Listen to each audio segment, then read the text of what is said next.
शांति। एक बार हम सब मिलकर उस रीति से ओम शांति बोलेंगे जैसा हम सब ने सुना है। यज्ञ के आदि में ब्रह्मा बाबा और सभी ब्रह्मावत्स मिल करके ओम ध्वनि किया करते थे। अंदर गहरी श्वास लेंगे और फिर उस श्वास को निकालते हुए ओम की ध्वनि करेंगे और उसके बाद दूसरी गहरी श्वास लेंगे और उसे निकालते हुए शांति की ध्वनि करेंगे।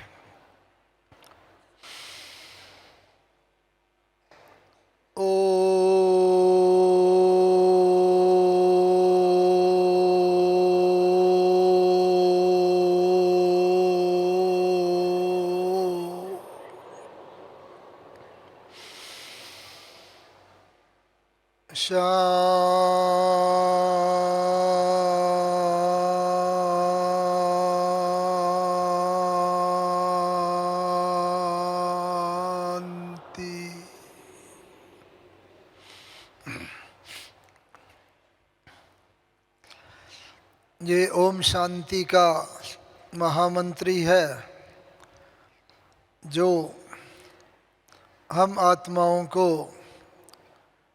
खुशी के झूले में झुलाता रहता है। क्योंकि जब आत्मा शांति स्वरूप की अनुभूति में स्थित होती है तो बाकी सब दैवी गुण और शक्तियाँ भी स्वतः ही प्राप्त होती रहती हैं। खुशी, आनंद, प्रेम, शक्ति सभी इसके साथ साथ प्राप्त होती हैं, जैसा आज बाबा ने बताया भी है और जैसा विषय भी मुझे बताया गया है। बैलेंस से ब्लेसिंग्स यानी आशीर्वाद, दुआएं कैसे मिलती हैं वो विषय बताया गया है। तो बचपन से ही हम सभी को बैलेंस की अनुभूति है। आज की मुरली में भी बाबा ने कहा था जैसे झूले पर जब झूलते हैं ना तो झूले में भी दो रस्सियाँ हैं और दोनों का बैलेंस होना चाहिए। दो बातें कौन सी बताई थी बाबा ने? हाँ, याद और सेवा। ये दोनों का अगर बैलेंस रहता है तो जीवन में खुशी भी रहती है और खुशी के झूले पर झूलते रहते हैं। और जब एक रस्सी इम्बैलेंस हो जाती है, पूरा झूला ही इम्बैलेंस हो जाता है, तो कई बार ऐसा होता है कि झूले से नीचे पड़ जाते हैं। तो इसीलिए यदि हम सदैव खुशी के झूले में झूलते रहें, जीवन में सदैव सफलता होती रहे, तो उसके लिए बैलेंस बहुत आवश्यक है। कोई भी बैलेंस होता है वो जीवन में सदा खुशी और आनंद की प्राप्ति कराता है। आप सब भी, माताएं भी इतनी बैठे हो, भाई भी, तो बैलेंस जो होता है, बच्चा भी जब छोटा पैदा होता है, जब बहुत छोटा होता है तब तो बस माँ की छाती से ही लगा रहता है, वहीं से ही उसे सब दूध आदि प्राप्त होता है। थोड़ा बड़ा होता है बस थोड़ा घिसटना शुरू करता है, पेट के बल भी चलता है। और थोड़ा बड़ा होता है, दो हाथ दो पैर से चलता है। थोड़ा और बड़ा होता है, खड़ा होता है, वहाँ से जैसे उसका बैलेंस का पार्ट शुरू हो जाता है। कुछ महीने में ही, कुछ दिनों में ही बैलेंस, और थोड़ा और कुछ दिन में ही वो एक कदम आगे बढ़ाता है, दूसरा बढ़ाता है और बैलेंस से बच्चा चलता है। अब इसके बाद की बात ध्यान देने योग्य है बस जैसे ही वो बैलेंस रखकर चलता है, माता पिता और संबंधी बड़ा खुश होते हैं, ताली बजाते हैं और बच्चे को थोड़ा आगे बढ़ता देख करके खुश होते हैं, बढ़ाते हैं उसकी हिम्मत। ये भी ठीक है। लेकिन उसके बाद कभी कभी क्या, जब पूरा एकदम बैलेंस नहीं रख पाता बच्चा तो तेज़ी से चलता है, कई बार गिर भी पड़ता है, देखा होगा। फिर माँ बाप और दूसरे हिम्मत देते हैं, खड़ा करते हैं, फिर वो चलना शुरू करता है। और चलते चलते कई बार जरा थोड़ा तेज़ी से गिर जाता है तो रोने भी लगता है। फिर माताएं क्या करती हैं, माताओं को खास अनुभव होगा ना। बच्चा जैसे ही रोने लगता है उसे चुप कराने और हिम्मत देने के लिए क्या करते हैं, अक्सर देखा होगा माताएं जो है ना, बच्चे को थोड़ा उठा के और फिर धरती को मारते हैं, ऐसे है जैसे भाई धरती ने उसे चोट लगाई है, जिससे उसे थोड़ी तकलीफ़ हुई बच्चे को, और धरती को ऐसा मारते हैं। बच्चा भी बड़े गौर से देखता है और चुप हो जाता है। लेकिन यहीं से ही हमने उसके दिमाग में एक बीज बचपन से ही बोना शुरू कर दिया। कौन सा? कि अगर कोई भी टकराव होता है, तुम्हें दुख होता है, तो तुम जिम्मेवार नहीं हो, दूसरा जिम्मेवार है। जैसे इसमें गिरा तो बच्चा, लेकिन धरती को मारा, और धरती को जैसे देख करके बच्चा भी खुश हो जाता है, शांत हो जाता है कि भाई मेरा दोष नहीं है। लेकिन बचपन से ही उसके माइंड में ये बीज पड़ गया कि भाई कोई भी टकराव होता है तो दूसरा ही गलती पर है, मैं हमेशा सदा ठीक हूँ। ऐसी बात होती है ना, कभी भी आपका भी टकराव होता है, ऐसी बात होती है। हाँ, सब अपनी बात देख के खुश हो रहे हैं कि हाँ बात तो सही है। हम लोग अक्सर करके ऐसा करते हैं और दूसरे को ही हम गलत समझते हैं। तो यहाँ से हमारा बच्चे से बैलेंस का पार्ट शुरू होता है चलने का, और बैलेंस से ही हम देते तो ब्लेसिंग है, आशीर्वाद, बहुत अच्छा, खुश, शाबाश, चलो आगे और बढ़ो। लेकिन वो ब्लेसिंग के साथ साथ उसके मन में ये बीज भी पैदा हो जाता है, और फिर यहाँ से ही उसका पार्ट शुरू हो जाता है। जितना, क्योंकि बच्चा बड़ा होता है, समझता है, भले ऑर्गन्स उसके छोटे हैं, बता नहीं सकता, लेकिन अनुभव तो करता है ना, खुश होता है, रोता है, और अनुभव करता रहता है। और खुशी का भी, इसीलिए छोटे बच्चे को देखेंगे, पालने में भी पड़ा होगा, बस कभी मुस्कुराता है, खुश होता है, और बहुत कभी पुराने संस्कार, पुरानी बातें, पिछले जन्म की उसको याद तो रहती हैं, आती हैं समय प्रति समय, लेकिन उसके साथ साथ उसका खुश होना, दुखी या सुखी होना, उस पर उसके भाव से, चेहरे से प्रकट भी होता है।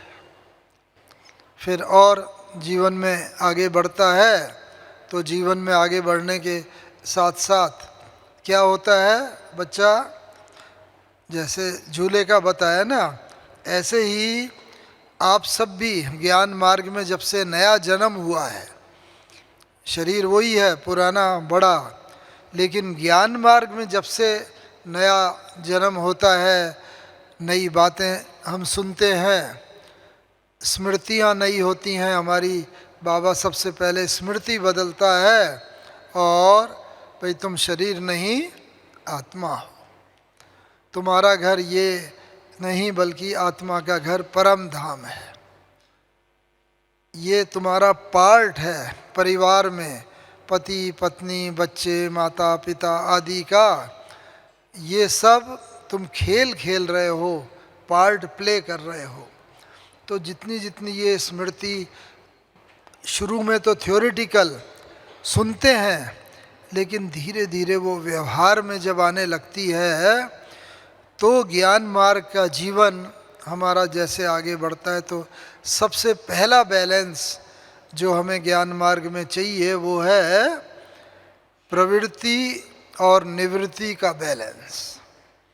ये बैलेंस सबसे पहले ज़रूरी है। आप सबको भी याद होगा, जब से ज्ञान में आए बस ज्ञान सुना बहुत खुशी बढ़ जाती है और वो जीवन हमारा जैसे एकदम हमें एक नया स्फूर्ति, नई ऊर्जा प्रदान करता है। तो प्रवृत्ति और निवृत्ति का बैलेंस ये जीवन में ज्ञान मार्ग से हमारा शुरू हो जाता है और अंत तक चलता रहता है। प्रवृत्ति निवृत्ति का बैलेंस ये अंत तक हर एक का, हमने ब्रह्मा बाबा में भी देखा, जैसे बहन जी ने बताया। हाँ, हमें ब्रह्मा बाबा के साथ रहने का भी सौभाग्य मिला है 6-7 साल, और सबसे बड़ा सौभाग्य तो ये मिला है कि अंतिम दिन 17-18 जनवरी को हम यहाँ मधुबन में ही थे, जब ब्रह्मा बाबा ने संपूर्ण अव्यक्त फरिश्ता स्वरूप स्थिति को प्राप्त किया और जब अपना देह त्याग किया तो हमें ये सौभाग्य प्राप्त हुआ कि अपनी आँखों से हमने उस दृश्य को, बाबा को कर्मातीत होते हुए देखा। और उसके साथ आज हम सब लोग आपस में उसे शेयर भी करेंगे, क्योंकि हम सबको भी कर्मातीत तो बनना ही है, अव्यक्त फरिश्ता बनना ही है।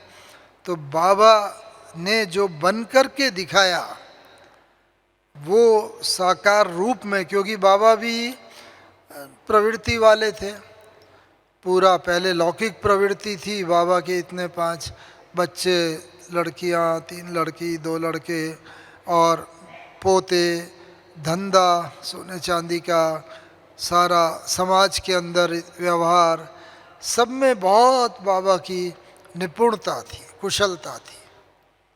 और इस कारण से जैसे प्रवृत्ति का बैलेंस है, धंधे का और परिवार का बैलेंस बाबा रखते थे, लेकिन जब से ज्ञान मार्ग में ब्रह्मा बाबा ने प्रवेश किया, 60 वर्ष की आयु में बाबा का साक्षात्कार हुआ, जीवन परिवर्तन होना शुरू हुआ।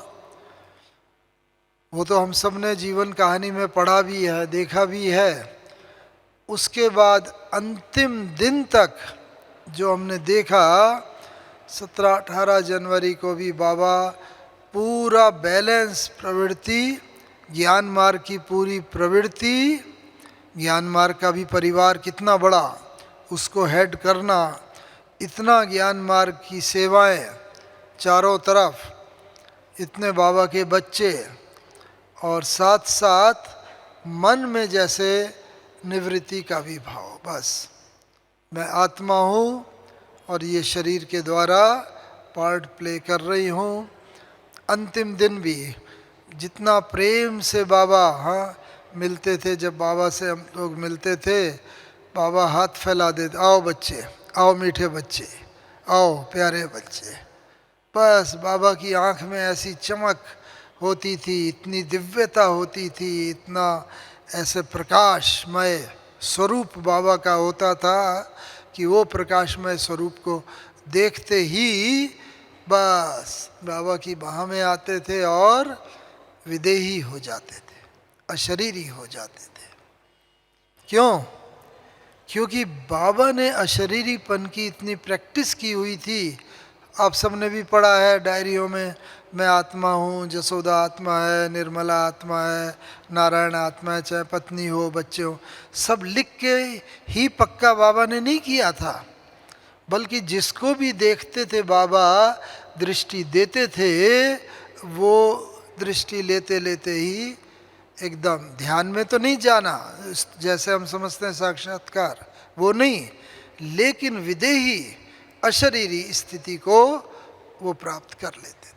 हम सब अनेक बार ये अनुभव किया है, इतना बाबा के अंदर ये प्रवृत्ति और निवृत्ति का भी बैलेंस, ये प्रवृत्ति का प्रतीक, आओ बच्चे, मीठे बच्चे, इतना स्नेह से बाबा बुलाते थे, और आते ही एकदम निवृत्ति, एकदम डिटैच, मैं शरीर से अलग आत्मा हूँ, उसका अनुभव करना ये साधारण बात नहीं है, करवाना। बाबा सबको वो अनुभव कराता था। तो ऐसे अनुभव कई बार करते थे वहाँ, और इस कारण से जीवन में अंतिम दिन तक भी बाबा ने बच्चों को अनुभव कराए, बच्चों को ये मिलवाया। वो भी आपको आगे बताएंगे अंतिम दिवस का भी और अनुभव। लेकिन बैलेंस से तो जीवन में एक तो प्रवृत्ति और निवृत्ति का, दोनों का बैलेंस। एक व्यक्ति था, मुझे याद आ रही है एक छोटी सी कहानी। व्यक्ति था अपना, बहुत एक बार अपने गुरु के पास गया, देखा गुरु के साथ सामने 5-6 चेले और भी बैठे हैं, वो भी बैठ गया। उस दिन थोड़ा अशांति का अनुभव कर रहा था, लेकिन गुरु का प्रवचन सुनते सुनते उसे अच्छा लगने लगा। इतनी देर में एकदम भूचाल आया, धरती हिली, अर्थक्वेक आया। सब एकदम चेले जो बैठे हुए थे एकदम भागे बाहर, वो भी हिलने लगा पूरा। जहाँ गुरु के वो छपरे के नीचे सब बैठे हुए थे, वो सब भागे और बोला, गुरुजी बाहर भागो भागो, भूचाल आया, अर्थक्वेक आया, ये कभी भी गिर सकता है, हिल रहा है बड़ी तेजी से। लेकिन गुरुजी शांति से बैठे रहे। बहुत थोड़ी देर तक वो हिलता रहा, सब लोग बाहर से हल्ला भी करते रहे, लेकिन गुरुजी वहीं शांति से बैठे रहे। थोड़ी देर बाद भूचाल तो शांत हो गया। जब भूचाल शांत हो गया, सब आए और आके फिर वहाँ बैठ गए, और गुरुजी कहा, अरे गुरुजी आप बाहर भागे नहीं, इतनी तेज़ी से ये हिल रहा था, कभी भी ये गिर सकता था, चोट लगती थी आपको। तो गुरुजी ने देखा, कहा तुम भागे? मैं भी तो भागा था। कहाँ भागे गुरुजी, आप तो वहीं की वहीं बैठे हुए थे। कि नहीं, तुमने देखा नहीं? फर्क इतना था कि तुम बाहर भागे, मैं अंदर भागा, अंदर की तरफ। और अंदर भागा, और जहाँ बाहर तो बहुत हलचल थी, कहीं भी भागते हलचल ही होती, लेकिन अंदर मैं ऐसे स्थान पर भागा जो अति अचल था, यानी मन मेरा अचल। तो अति हलचल में भी अति अचल, ये बैलेंस, एक दूसरा बैलेंस जो जीवन में बहुत आवश्यक है। क्योंकि जीवन में परिस्थितियां तो भिन्न भिन्न आएंगी, मान अपमान, निंदा स्तुति, दुख सुख, हानि लाभ, जय पराजय, अलग परिस्थितियां आएंगी। बहुत हलचल होगी जीवन में, कभी संबंधों की तरफ से, कभी धन की तरफ से, कभी परिवार की तरफ से, कभी व्यवसाय की तरफ से हलचल आएंगी, ऊपर नीचे होगा। लेकिन वो स्थिति हमारी ऐसी हो जैसे अति अचल जैसी। बाबा का हमने देखा क्या होता था, इतना आयु 93 ईयर्स ब्रह्मा बाबा की आयु, अंतिम दिन तक भी बाबा ने इतना कार्य किया। और ऐसी स्थिति हलचल में, इतनी आयु, और माउंट आबू में सर्दी का मौसम भी, बहुत सर्दी होती है, तो कई बार बाबा को खांसी आती थी। मुरली चलाते चलाते भी एकदम खांसी आती थी, बाबा की आंखें भी गीली हो जाती थी एकदम। हम लोगों को लगता था शायद बाबा को बहुत कष्ट हो रहा है, आंखें भी जैसे गीली हो गई, लेकिन बस मुरली चलाते चलाते खांसते हुए भी बाबा के, देखो बच्चे, अभी तो ये शरीर भी पुराना है, 5 पुराने तत्वों का, तमोगुणी तत्वों का बना हुआ शरीर है, आत्मा भी पार्ट बजाते बजाते तमो प्रधान हो गई है, तो ये दोनों ही, आत्मा और शरीर दोनों ही तमोगुणी हो गए हैं, इसने शरीर में खांसी आती है, रुकावट, कफ आता है, और बाबा को वो तकलीफ़ होती थी। लेकिन परिस्थिति तो, अब खांसी रूपी परिस्थिति तो आई, लेकिन बाबा उसका निवारण कैसे करता था? बस बाबा के संदली के पास ही श्री कृष्ण का छोटेपन का चित्र, हाँ, लक्ष्मी नारायण का ट्रांसलाइट का चित्र वो रखे रहते थे। और बाबा कहता, देखो बच्चे, अभी तो ये शरीर और आत्मा तमो प्रधान है, तकलीफ़ देता है शरीर, लेकिन कल बाबा जाके ऐसा कृष्ण बनेगा, विष्णु बनेगा, नई दुनिया होगी, सतो प्रधान तत्वों से बना हुआ नया शरीर होगा, आत्मा भी सतो प्रधान होगी, कितनी खुशी की दुनिया होगी। बस बच्चों को तो खुशी में नाचना चाहिए और खुशी में खग्गियाँ मारनी चाहिए। ऐसा बाबा, कहाँ 2 मिनट पहले खांसी आ रही होती थी, तकलीफ़ दिखती थी, लेकिन 2 मिनट में ही बाबा अपनी स्थिति के द्वारा खांसी रूपी परिस्थिति पर विजय प्राप्त कर लेते थे। ऐसा हमें भी अपनी स्थिति को ऐसा बनाना है, ये बैलेंस ऐसा रखना है कि कोई भी परिस्थिति आए, हाँ, उससे हमें उस परिस्थिति को अपने ऊपर हावी नहीं होने देना, बल्कि अपनी स्वस्थिति हम इतनी मजबूत बना लें।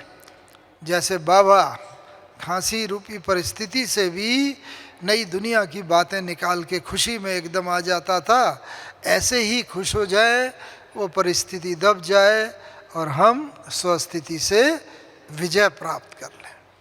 तो ये बाबा ने हमें सिखाया बैलेंस रखना। और क्या था, हाँ, अक्सर, हाँ, होता क्या है, जैसे मैं बच्चे की बात बता रहा था ना, बच्चे को हमने बचपन से सिखाया और हमारा भी जीवन पर्यंत यही चलता रहता है, देखो उसने ये किया इसलिए मुझे क्रोध आया। हम लोग जीवन में बैलेंस की बात कर रहे थे। प्रकृति ने भी जो हमें ये शरीर दिया है ना, ये शरीर और आत्मा, हाँ, तो इसमें भी बैलेंस के लिए देखो 2 टांगे दी हुई हैं। 2 टांगे होती हैं तो बैलेंस होता है, आदमी तेज़ी से चल सकता है, दौड़ सकता है। और साथ में माइंड जो है वो, उसमें भी बैलेंस की शक्ति दी है। तो ब्रेन होता है, मनुष्य का मस्तिष्क जो होता है, उसमें भी 2 भाग होते हैं, एक लेफ्ट ब्रेन, एक राइट ब्रेन, बायां हिस्सा और दायां हिस्सा।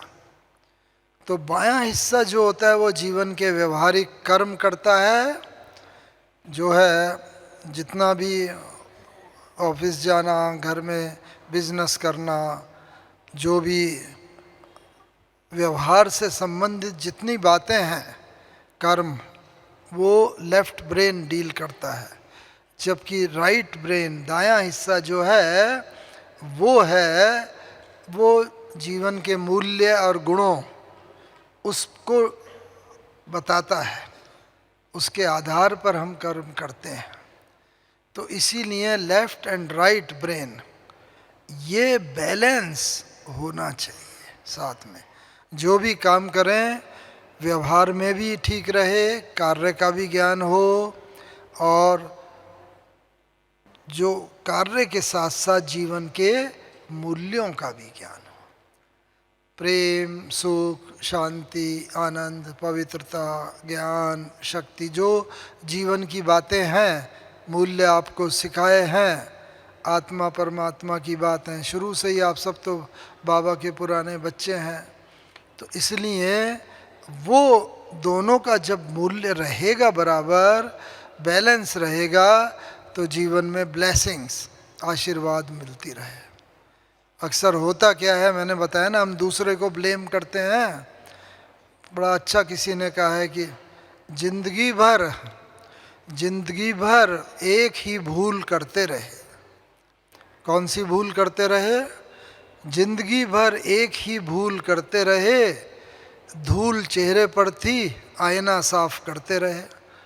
आईना देखते हैं ना, हम समझते हैं शायद आईने पर धूल चढ़ी है, मैं तो बिल्कुल साफ़ सुथरा हूँ, अपने को ठीक समझते हैं, उसी को साफ करते रहते हैं, यानी दूसरे के ब्लेम लगाते रहते हैं, दूसरा सुधरे ये हो, लेकिन अपने को नहीं देखते, धूल चेहरे पर ही। अर्थात हमारे अंदर ही दोष होता है, हमारे अंदर ही कमजोरियां होती हैं।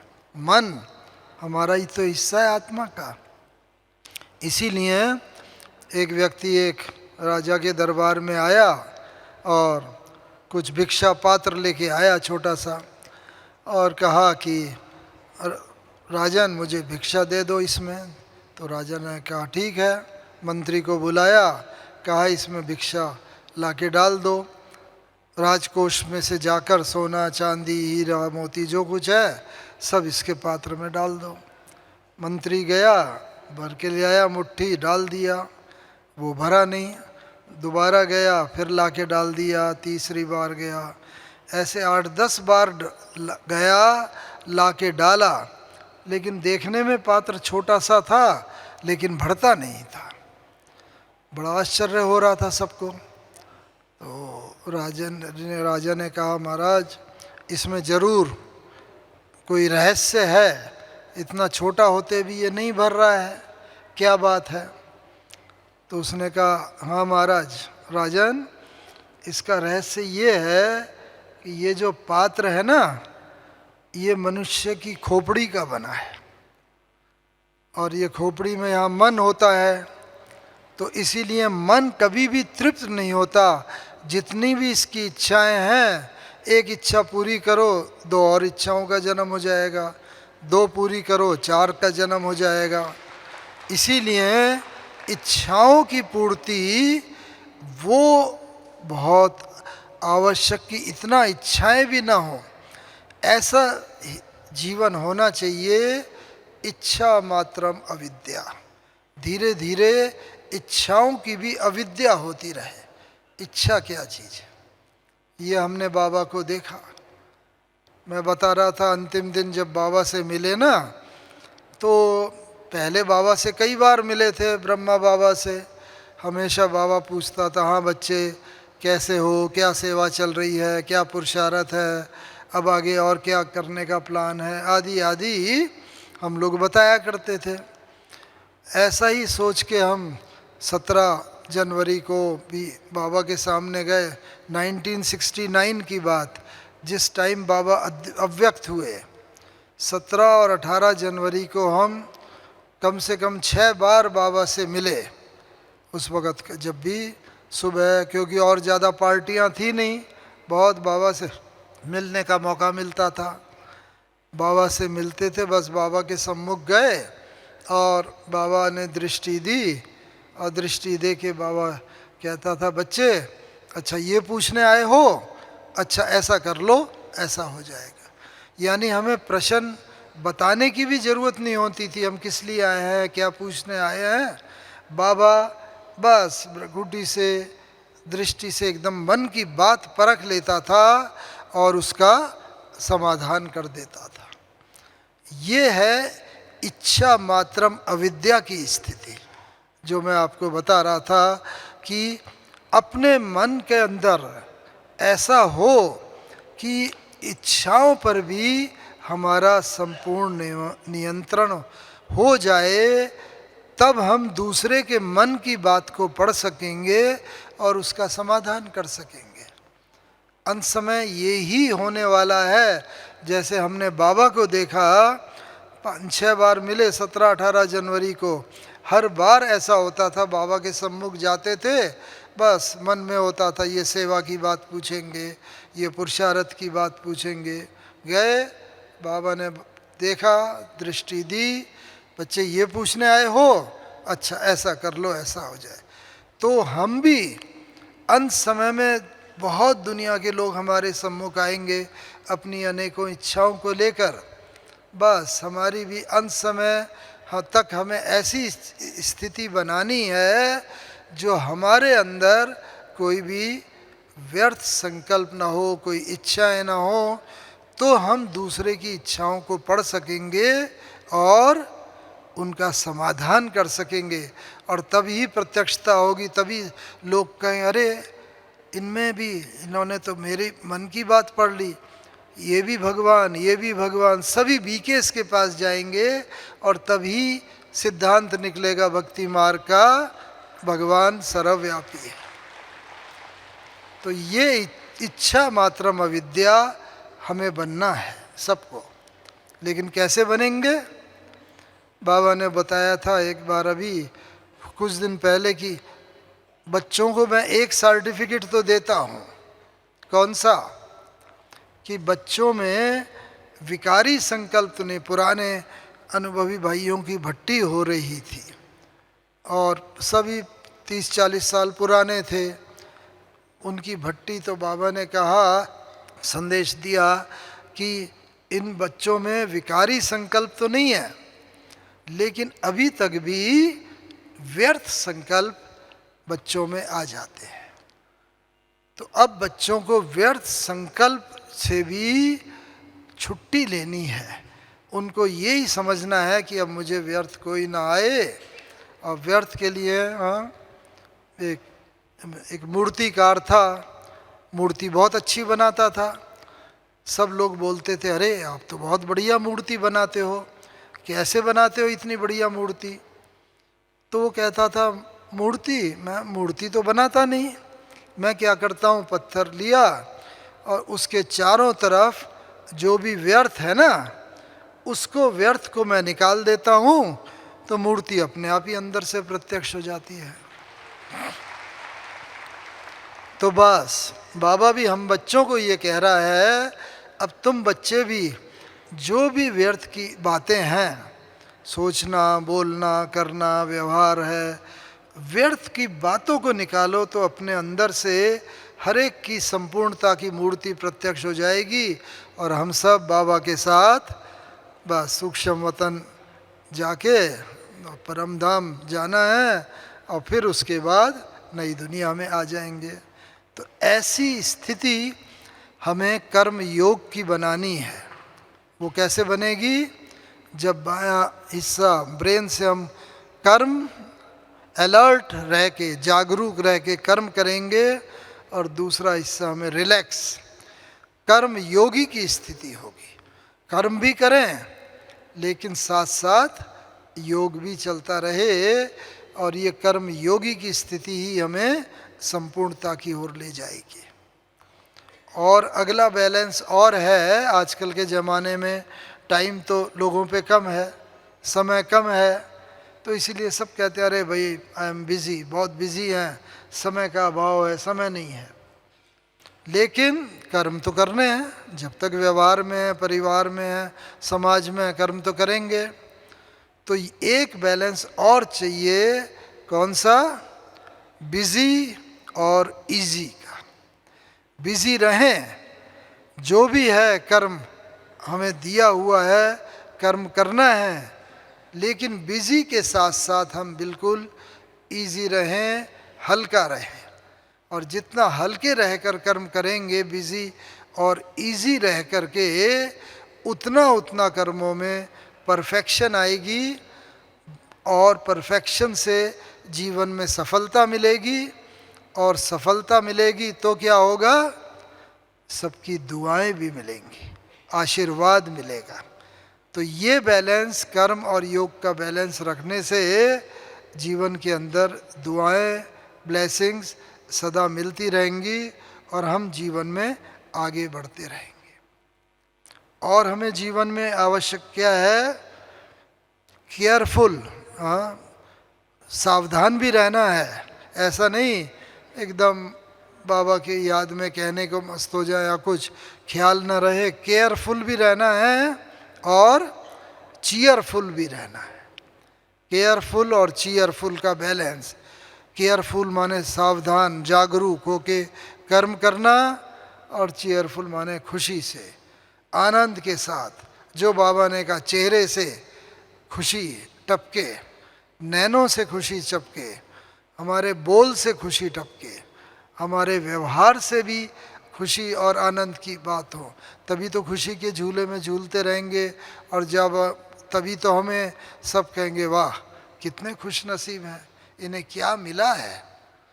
तब दुनिया कहेगी। हाँ, मुझे इस रेफरेंस में एक बात याद आती है, कई बार विदेशों में, हाँ, जो कॉन्टिनेंट में जाने का सौभाग्य मिला सेवा के लिए, तो जब हम एक बार रशिया में थे, हाँ, और रशिया में अंदर वहाँ पर एक, उन दिनों जिन दिनों हमें बुलाया गया था रशिया में, एनवायरनमेंट ईयर उनका चल रहा था, यानी पर्यावरण, जो आजकल पर्यावरण के प्रदूषण की बात होती है ना, तो वहाँ पर एक किर्लियन इंस्टीट्यूट है, और किर्लियन नाम के वैज्ञानिक ने, सेंट पीटर्सबर्ग शहर का नाम है, वहाँ गए थे, तो बहन जी ने उस व्यक्ति को बुलाया था किर्लियन इंस्टीट्यूट का जो बड़ा था, कि आप आइए, हमारे यहाँ से भी साइंटिस्ट इंजीनियर विंग के मुख्य आ रहे हैं, उनके साथ आप डिस्कस करिए। तो वो आया था अपने सब इंस्ट्रूमेंट लेके।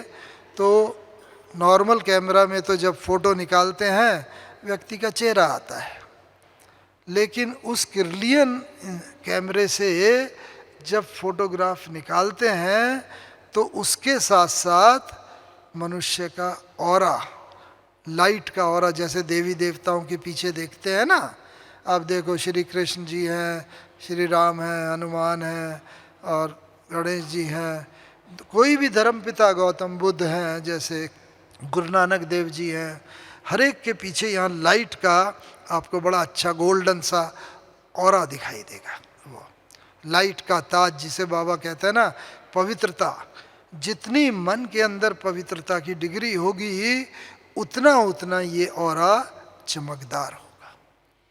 तो वहाँ पर उसके पास गए और उसने बहुत काफ़ी इस रेफरेंस में बात की। हम लोगों का भी साइंटिस्ट विंग का इस क्षेत्र का काफ़ी अनुभव है, तो वहाँ उनसे बात हुई तो उसने केवल यही ऑरा नहीं बल्कि हर अंग का ऑरा होता है, उंगली का भी होता है, अंगूठे का भी होता है, आँख, नाक, कान, हर एक का लाइट का जैसे ताज होता है हर एक का। तो उसने काफ़ी देर तक ये सब अलग अलग निकाला और उसके बाद शाम को तक वो रहा और उसने एक बात बताई बहुत अच्छी, कि मेरे पास दुनिया भर से लोग आते हैं सब तरफ से, और हर एक अलग अलग धर्म संप्रदाय मठ पंथ के लोग आते हैं, हिंदू भी आते हैं, मुस्लिम भी, क्रिश्चियन भी, सिख भी, सब आते हैं। भारत के भी अनेक धर्म मठ पंथ संप्रदाय के लोग आते हैं, और जब मैं उनका फ़ोटो लेता हूँ, सबके फ़ोटो, तो मेरे पास अलग अलग व्यक्तियों के बहुत सारे दुनिया भर के लोगों के ऑरा हैं, लाइट का ताज। लेकिन मुझे ये बताते हुए भाई बड़ा खुशी होती है, उसने कहा कि मैंने सबके ऑरा निकाले हैं, अलग अलग धर्म संप्रदाय, आर्य समाजियों के, गुरु नानक देव जी वालों के और स्वामी नारायण के, आदि आदि बहुत धर्म संप्रदायों के निकाले हैं, ब्रह्मा कुमारी वाले भी आते हैं, इनके भी निकाले हैं। लेकिन मुझे ये बताते हुए बड़ी खुशी होती है कि जितना अच्छा ऑरा ब्रह्मा कुमारी वालों का आता है उतना किसी और का नहीं आता। तो बाबा ने भी कहा था, जब ये विज्ञान वाले मानेंगे और सिद्ध करेंगे, अभी तो सब कह देते हैं हाँ ब्रह्मा कुमारी संस्था भी एक है, लेकिन तब वो कहेंगे कि ये ही है ब्रह्मा कुमारी संस्था, जहाँ जो बातें बताई जाती हैं उसे सब आत्मसात करते हैं, मन की शुद्धि करते हैं, और जैसा जिसके मन में संकल्प होता है वैसा ही उसका ऑरा होता है, वैसी लाइट होती है। तो ये बाबा ने जो बताया है, अब वो विज्ञान भी धीरे धीरे उन्हीं बातों को सिद्ध करता जा रहा है, आता जा रहा है। और वो समय नहीं कि जब विज्ञान की बातों को सारी दुनिया भी मानेगी और हम सब लोग भी आगे बढ़ते चलेंगे, और हमारे चेहरे के द्वारा, चाल चलन, चेहरा, नैन चैन, सबके द्वारा बाबा की प्रत्यक्षता होगी। ये समय आ रहा है। और इसीलिए किसी ने कहा है, हाँ बाबा बताता है ना, हमें फरिश्ता बना रहा है कि तू एक दिन भी जी, तू एक दिन भी जी शहनशाह बन के जी। शहनशाह क्यों कहा है? कि राजा होता है ना, उसका शहनशाह, उसका कंट्रोल होता है सबके ऊपर। तो इसीलिए किसी ने कहा तू एक दिन भी जी शहनशाह बन के जी, मत पुजारी बन के जी, खुद भगवान बन के जी। हम स्वयं बाबा अब हम बच्चों को भाग्यवान बना रहा है, और हमारा भाग्य देख के सब दुनिया भी कहेगी, अंत में हर एक के चेहरे से रिफ्लेक्शन होगा, देखो यही भगवान भगवती है, यही वो भाग्यवान आत्माएं हैं। और वो समय अब धीरे धीरे आ रहा है, बस ये पर्दा हटना बाकी है, हमारी संपूर्णता का पर्दा। धीरे धीरे हम भी बाबा की तरह संपूर्ण होते जाएंगे। और इसीलिए बाबा कहता है एक ऐसा भी होना चाहिए, हाँ, जितना जीवन में डिटैच्ड रहे, डिटैच्ड और इन्वॉल्वमेंट का बैलेंस। हम डिटैच कार्य करें, लेकिन जो बाबा ने कहा है ना, बाबा करन करावन हार, बाबा है तो कराने वाला वो है, मैं आत्मा कर रही हूँ। जो बाबा ने कहा मैं कर रही हूँ, कराने वाला वो है। ये मेरा हाथ, मेरे नैन, मेरा मुख, एक एक हमें ये अनुभव हो कि बस ये अलग हैं, मैं इन कर्मेंद्रियों के द्वारा कर्म करा रही हूँ, मैं इनसे अलग हूँ। और इसीलिए गीता में कहा है, वो क्या है, कर्मण्यवाधिकारस्ते मा फलेषु कदाचन। उसका ये अर्थ नहीं जो जनरल दुनिया लगा लेती है, कर्म करो लेकिन फल की इच्छा नहीं करो। ये बहुत साधारण अर्थ है। इसका वास्तविक अर्थ क्या है?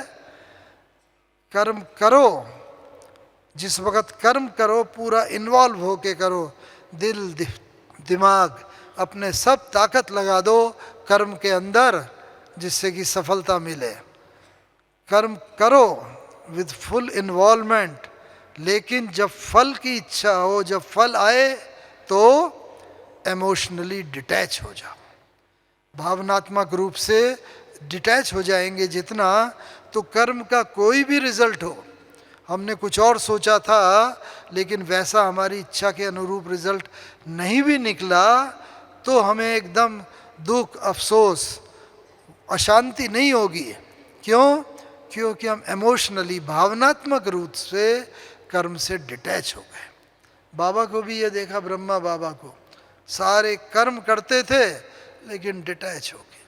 बाबा जा रहे हैं, देख रहे हैं, अगर पत्र लिखा करते थे उस समय, तब तो ईमेल और ये सब कुछ नहीं था, लेकिन ऐसे उसमें भी ढेरों पत्र लिखते थे। और 18 जनवरी को भी हमने देखा, बाबा ने ईशु दादी, एक दादी जी ईशु दादी थे, तो वो बाबा के पीए की तरह होते थे। तो बाबा ने बोला, बच्ची आज जितने भी पत्र लिखवाने हो वो लिखवा लो। क्यों? क्योंकि किसी भी बच्चे को ये ना रहे कि अरे हमने बाबा को पत्र लिखा, बाबा का पत्र का उत्तर ही नहीं आया। बाबा को आभास हो गया था, कर्मातीत अवस्था में जब आत्मा पहुंच जाती है, मन के भावों को परख लेती है दूसरे के, तो उसे आभास हो जाता है कि बस अब मैं कितना समय यहाँ धरती पर हूँ, कितना पार्ट बजाना है, और अब मुझे कब जाना है। मुझे याद आता है एक बहन, हाँ, गांधीनगर में कैलाश बहन थे, हैं अभी भी सेंटर के इंचार्ज। तो दिसंबर 1968 में वो आए थे यहाँ, आए एक बार, और बस बाबा से कहे, बाबा मुझे आपसे मिलना है, अभी मिलना है। कई बार मिले थे, तो बाबा ने कहा हाँ ठीक है बच्ची, फलाने टाइम पर आओ, मिलो। वो गए और वहाँ जाके रोने लगे, थोड़ा आंखों में उनके आंसू आ गए। क्यों बच्ची, क्यों रो रही हो तुम, क्या बात है? बाबा बस बता नहीं पाए, फिर बड़े हिम्मत करके बताया कि बाबा मुझे कई दिनों से ये सपना जैसे आ रहा है और मैं बैठती हूँ योग में, वही दृश्य दिखाई दे रहा है कि बस आप जैसे लेटे हुए हो, आपके ऊपर सफ़ेद चादर पड़ी हुई है और बस मुझे सब लोग बड़े शांत मुद्रा में बैठे हुए हैं, चारों तरफ भीड़ लगी हुई है और आप बिल्कुल आराम से जैसे सो रहे हो। तो अच्छा बच्ची, और क्या देखा? तो नहीं बाबा ये देखा, मुझे तब से मेरा दिल तो बहुत घबरा रहा है, बाबा आप हमें छोड़ के तो नहीं जाओगे? और वो बहुत, तो बाबा ने कहा नहीं नहीं बच्ची, देखो ये तुम्हारे मन का कोई संकल्प होगा और ऐसा कुछ नहीं, लेकिन तुम ये बात किसी को भी बताना नहीं, तुम ये बात किसी से भी बोलना नहीं, बताना नहीं, डिस्कस नहीं करना। तो बाबा को शिव बाबा ने भी जैसे हिंट दे दिया था और बाबा संपूर्ण बनने के लिए पुरुषार्थ में, वो तो सुना ही होगा, समय प्रति समय संदेशियों को बाबा भेजता था और पूछता था ऊपर वतन में जो संपूर्ण ब्रह्मा है कैसी है उनकी मूर्त। तो बस संदेशियाँ बताती थीं कि बस बाबा बिल्कुल आप जैसा है, सिर्फ तेज उनमें ज़रा ज़्यादा है, बाकी सब आपके जैसे। तो अब बाबा को बस ये लग गया मुझे संपूर्ण बनना है, संपूर्ण होने का समय आ गया है। लेकिन लौकिक रीति से समझे जाते हैं वो 14 जनवरी तक दिन अच्छे नहीं होते हैं। तो बाबा को भी ना जैसे ये था भीष्म पितामह को इच्छा मृत्यु का वरदान था, ऐसे ही बाबा को भी ना बस धीरे धीरे धीरे ऐसा पुरुषार्थ हो गया, अब वो स्थिति प्राप्त कर ली जो मैंने आपको बताया। देखते ही बाबा अंदर दिल की बात कह देता था, कर्मातीत अवस्था। ऐसे ही बाबा ने 17-18 जनवरी आई वो, तो ईशू बहन से सारे पत्रों के उत्तर लिखवा दिए, नक्की लेक का म्यूज़ियम लेना था बिल्डिंग, वो बाबा ने क्लियर कर दी। और आखिरी दिन बाबा ने ना सबको इंस्ट्रक्शन दी, आज बाबा क्लास, रात्रि क्लास जल्दी कराएगा, रोज़ 8:45 होती है 9 बजे, उस दिन बाबा ने कहा आज बाबा 7 बजे कराएगा, सब भोजन करके आना, ये इंस्ट्रक्शन थी हर एक को।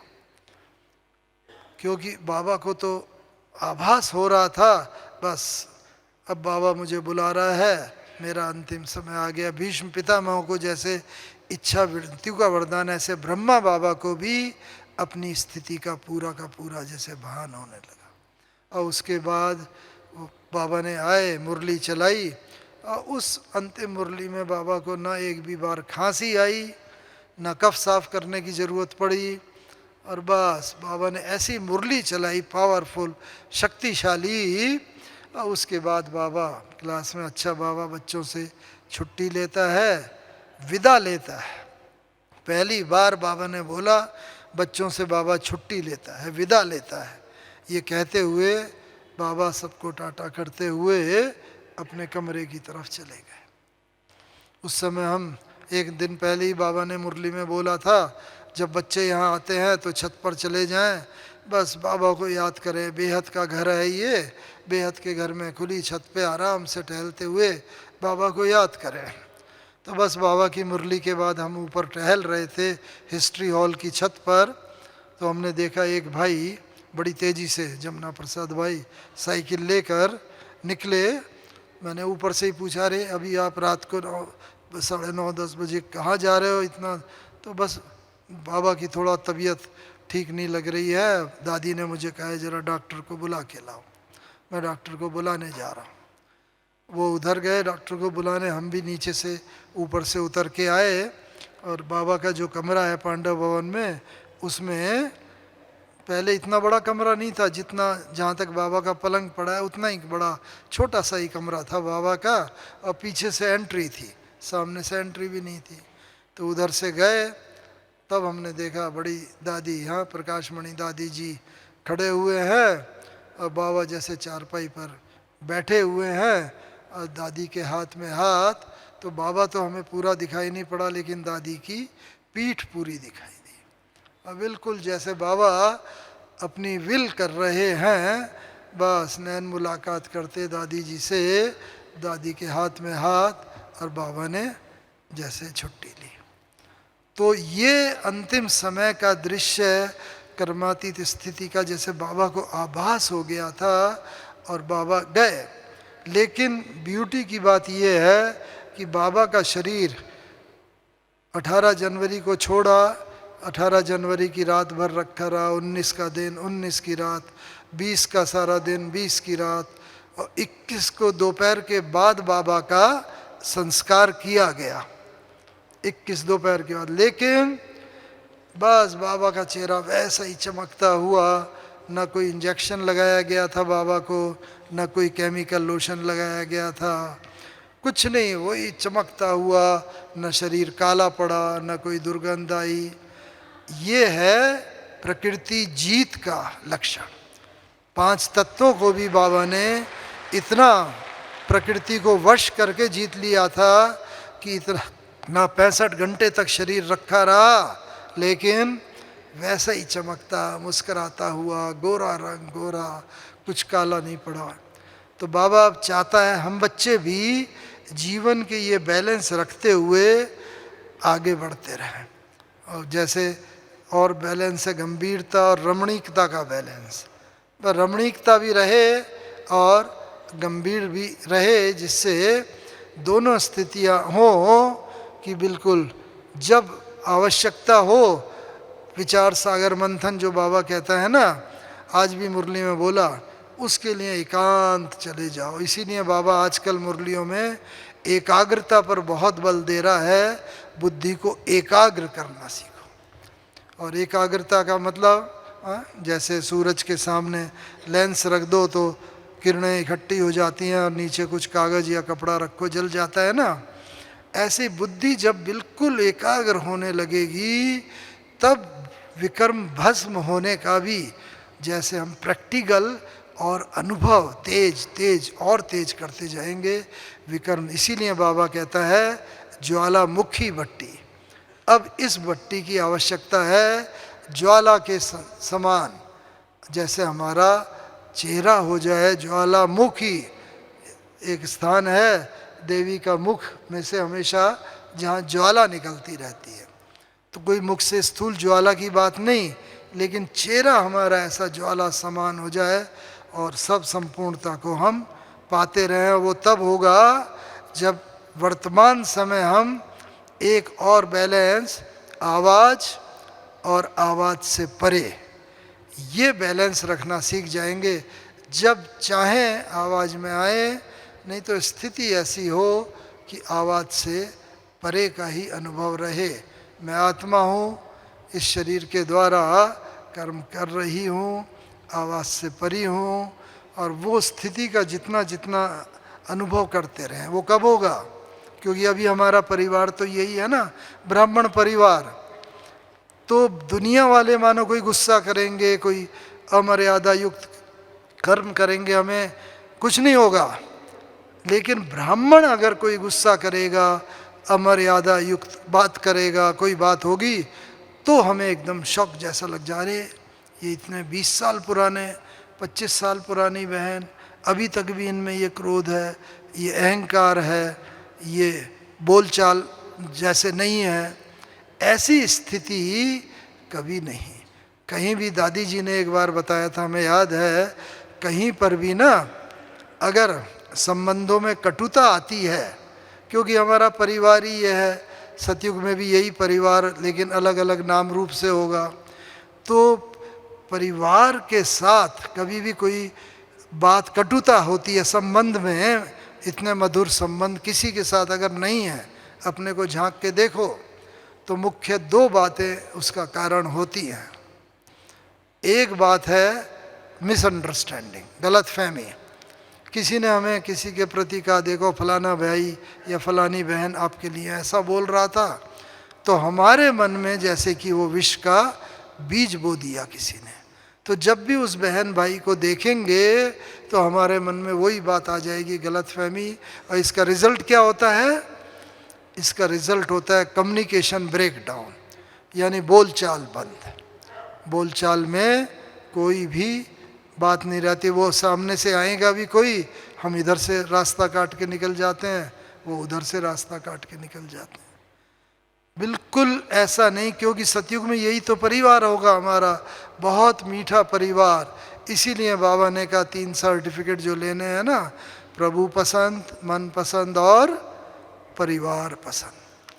परिवार से भी हमें एक एक से जब ये सर्टिफिकेट मिलेगा कि हाँ ये आत्मा वास्तव में, भले कोई भी बोलेगा ज्ञान में नहीं भी, भाई चाहे हम ज्ञान में नहीं चलते, लेकिन इनको हम सर्टिफिकेट देते हैं कि ये जो आत्मा है ना बहुत अच्छे हैं, कभी क्रोध नहीं करते, कभी अहंकार नहीं, ईर्ष्या नहीं, द्वेष नहीं, घृणा नहीं, नेगेटिविटी नहीं, और हम इनको पूरा सर्टिफिकेट देते हैं।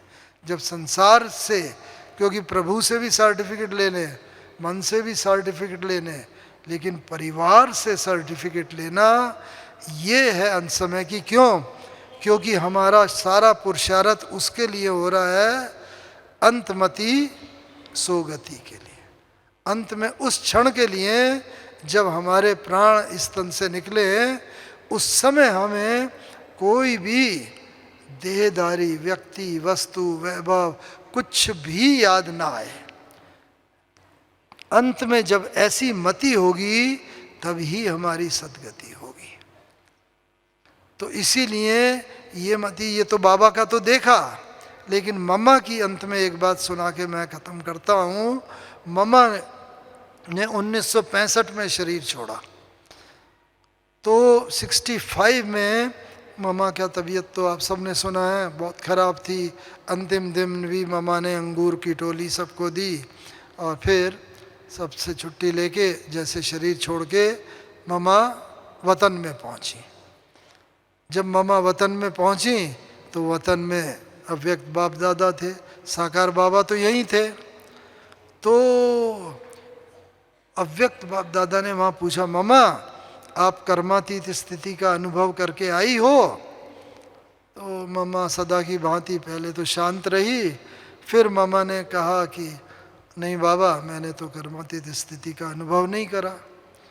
अच्छा बच्ची, अच्छा नहीं करा, जाओ अभी नीचे जाओ, तुम्हारा शरीर हिस्ट्री हॉल में रखा है, बाबा भी योग कर रहा है, सारे ब्राह्मण वत्स भी योग कर रहे हैं, तुम्हारा आवाहन कर रहे हैं, इसीलिए जाओ और उस शरीर में प्रवेश करके कर्मातीत स्थिति का अनुभव करके आओ। बाबा ने ऊपर से भेजा नीचे, मम्मा नीचे आई, थोड़ा समय नीचे रहीं, और उसके बाद फिर मम्मा जब ऊपर गई तो बाबा ने पूछा, बच्ची अनुभव करके आई? तो मम्मा ने कहा कि नहीं बाबा, मैंने तो अब की बार भी अनुभव नहीं करा। क्यों बच्ची, तुम्हें उसके लिए तो भेजा ही था। कि बाबा मैं जब नीचे गई तो मैंने शरीर में प्रवेश की कोशिश करी, लेकिन शरीर तो बिल्कुल ठंडा पड़ गया था, उसमें कोई भी चुरपुर नहीं हुई, लाइफ नहीं आई, और मैं तो बिना प्रवेश किए हुए कर्मातीत स्थिति का अनुभव कैसे करती? मैंने तो नहीं करा मामा। तो बाबा ने कहा, हम सबके लिए वो बाबा की जैसे डायरेक्शन है कि बच्ची जब तक उस स्थिति का अनुभव नहीं किया है जिस स्थिति में तुम परम धाम से अपना स्थान छोड़ के आई थी, वो ही स्टेज पर जब यहाँ पर बच्चे आएंगे वो स्टेज अनुभव करेंगे कर्मातीत स्थिति का, तब आत्माएं परम धाम जा सकेंगे। तब तक यहीं पर ही पार्ट बजाना पड़ेगा। इसीलिए अभी कर्मातीत स्थिति का तुमने अनुभव नहीं किया तो अभी ऊपर नहीं जा सकते, अभी जाके पार्ट बजाओ। और हम सब जानते ही हैं किसी न किसी नाम रूप में मम्मा पार्ट बजा रही है, तो हम सबको भी उसी स्थिति को प्राप्त करना है जिस स्थिति में हम परम धाम से आए थे। चाहे सतयुग में आए चाहे त्रेता, कोई कभी भी आया, पहला जन्म तो उसका बेस्ट है ही है। तो इसीलिए बाबा ने ये शिक्षा दी। तो इसीलिए यहाँ पर हमारे जो भी कार्य हों, लौकिक अलौकिक, सब बैलेंस से हो, लौकिकता और अलौकिकता का बैलेंस भी हो, और जब ऐसी स्थिति होगी अंत में वो तभी होगी जब हम कर्मातीत स्थिति को प्राप्त करेंगे। उस स्थिति को प्राप्त करके फिर हम अपने जाएंगे। हाँ, कभी परिस्थिति अनुकूल नहीं होती है, घबराहट होती है, हम चाहते हैं कोई कार्य न करना, लेकिन फिर भी वो कार्य हमारी कर्मेंद्रियों से हो जाता है।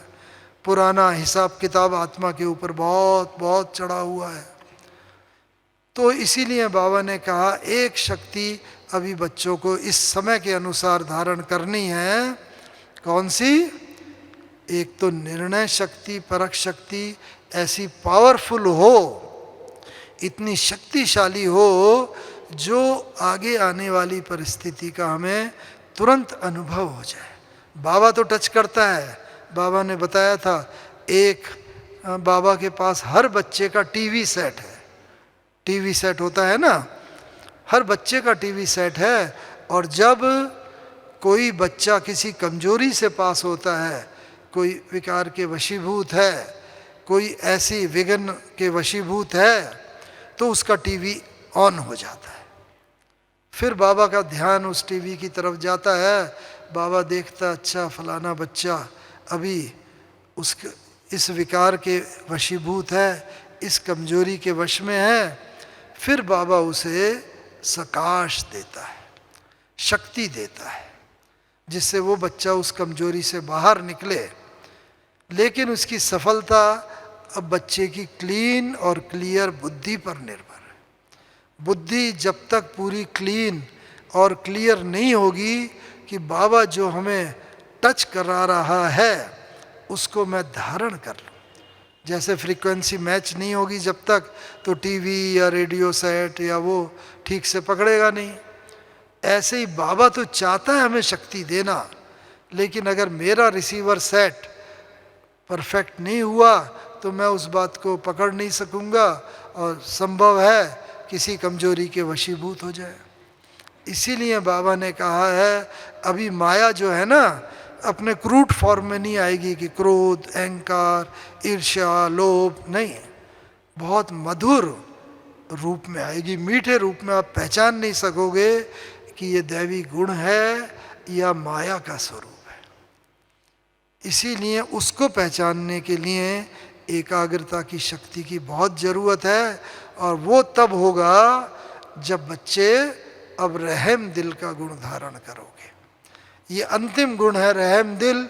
और जब रहम दिल हम हो जाएंगे तो हम किसी को भी क्षमा कर सकेंगे।